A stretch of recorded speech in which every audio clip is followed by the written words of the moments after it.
Now that I am seeing everything, I realize how much we probably weren't seeing before. So I think with our year-end reporting and getting things ready for our audit, we can see a lot more and kind of analyze the information more. Being set up with SchoolCash has given us visibility across the district of what's happening at each campus. When you start talking about the amount of time that it takes to write receipts and, taking a teacher out of the classroom or their instructional time to collect cash, receipt money, bring it to the bookkeeper, count that money. We want them focused on the students and their educational needs, not the money side of things. So we did get a lot of pushback when we first were talking about going to SchoolCash that because of our demographics in our district, there's no way we could go cashless. We weren't going to get buy-in from families.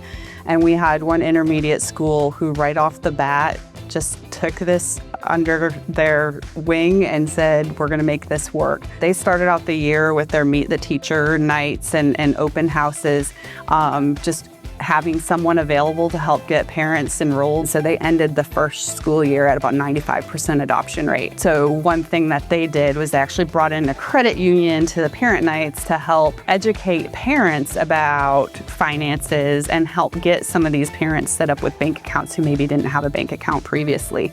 Because of those high adoption rates and parents paying online, they also had the highest collection rate of any other campus in the district. Communication with the administrators at your campuses, kind of getting that buy-in. The more you can get them excited about it and understand why it's important and why it can help them and save them time.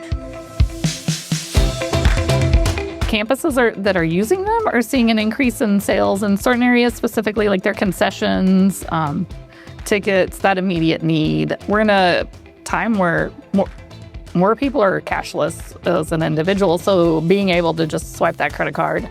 And we have parent feedback from different events too, where they came up to the line to buy additional items and said, oh, you can take a credit card or a debit card, I'll buy more. Whereas if it was a cash item, they wouldn't have been able to at that point because they would have already spent what they had.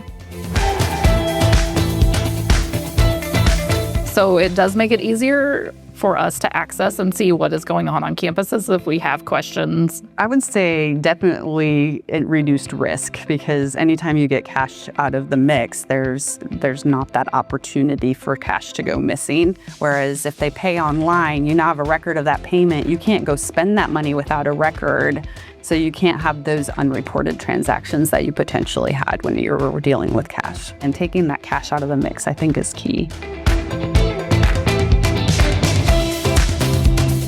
There's a customer service piece to it also. I was on a campus one day and they were talking about a parent who came in who just realized if she signed up for SchoolCash, she could pay all her student fees. And she had students at 3 different grade levels. You don't even have to do or worry about if parents just paid online. That's a mindset thing to get people used to that and looking at things that way.